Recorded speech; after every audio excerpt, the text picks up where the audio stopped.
आप सभी माता बहन भाइयों को जय श्री राधे जय श्री कृष्ण। आज हम कार्तिक महात्म के 16वें अध्याय को सुनेंगे।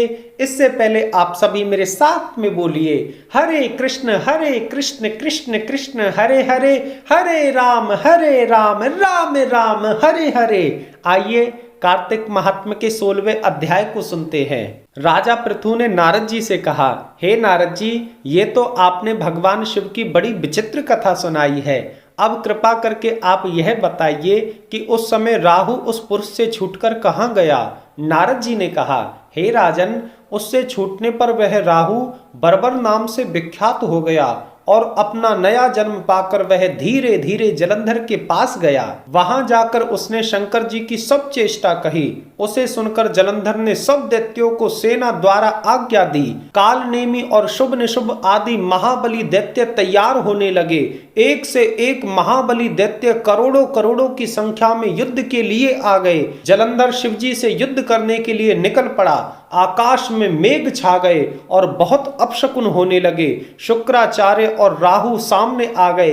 उसी समय जलंधर का मुकुट खिसक गया, परंतु वह नहीं रुका। हे राजन, उधर इंद्रादि सब देवताओं ने कैलाश पर शिवजी के पास पहुंचकर पूरा वृतांत सुनाया और यह भी कहा कि आपने जलंधर से युद्ध करने के लिए भगवान विष्णु को भेजा था। उनको भी जलंधर ने अपने वश में कर लिया है।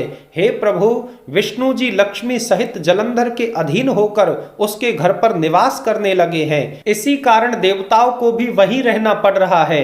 अब वह जलंधर आपसे युद्ध करने आ रहा है। हे महादेव, आप उसे मारकर हम सबकी रक्षा कीजिए। यह सुनकर शंकर जी ने विष्णु जी को बुलाकर पूछा, हे प्रभु, युद्ध में आपने जलंधर का संहार क्यों नहीं किया और बैकुंठ छोड़कर आप उसके घर में कैसे चले गए। यह सुनकर भगवान विष्णु ने हाथ जोड़कर विनम्रता पूर्वक भगवान शंकर से कहा, हे महादेव, जलंधर आपका अंशी और लक्ष्मी का भ्राता है, इसी कारण मैंने उसे नहीं मारा। यह बड़ा वीर और देवताओं से अजय है। विष्णु जी के इन वचनों को सुनकर भगवान शंकर हंस पड़े और कहने लगे, हे प्रभु, आप यह क्या कह रहे हैं। अब तो मैं ही उस जलंधर को मारूंगा और आप सभी देवताओं को जलंधर के भय से मुक्त कराऊंगा। हे राजन, जब शंकर जी ने ऐसा कहा तो सब देवता संदेह रहित होकर अपने स्थान पर चले गए। इसी समय जलंधर अपनी विशाल सेना के साथ कैलाश पर्वत के समीप आ गया और घोर सिंहनाद करने लगा। दैत्यों के नाद और कोलाहल को सुनकर भगवान शंकर ने नंदी आदि गणों को उससे युद्ध करने की आज्ञा प्रदान की। कैलाश के समीप भीषण युद्ध होने लगा। दैत्य अनेकों प्रकार के अस्त्र शस्त्र बरसाने लगे।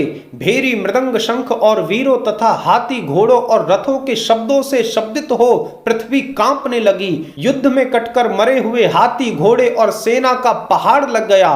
रक्त मांस का कीचड़ उत्पन्न हो गया।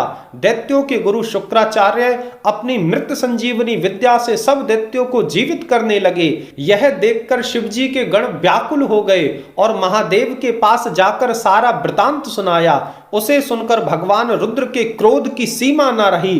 फिर तो उस समय उनके मुख से एक बड़ी भयंकर कृत्या उत्पन्न हुई, जिसकी दोनों जंघाएं ताल वृक्ष के समान थी। वह युद्ध भूमि में जाकर सब असुरों को खाने लगी और फिर वह शुक्राचार्य के समीप पहुंची और शुक्राचार्य को पकड़कर अंतर ध्यान हो गई। हे राजन, शुक्राचार्य के गुप्त हो जाने से दैत्यों का मुख मलिन पड़ गया और वे युद्ध भूमि को छोड़कर भागने लगे। इस पर शुंभ, निशुंभ, काल नेमी आदि सेनापतियों ने अपने भागते हुए वीरों को रोका। राजन, शिवजी के नंदी आदि गणों ने भी दैत्यों से भीषण युद्ध करना आरंभ कर दिया। इतना कह करके 16वें अध्याय का समापन करते हैं। आप सभी मेरे साथ में बोलिए, हरे कृष्ण कृष्ण कृष्ण हरे हरे, हरे राम राम राम हरे हरे। पुनः आप सभी माता बहन भाइयों को जय श्री राधे जय श्री कृष्ण।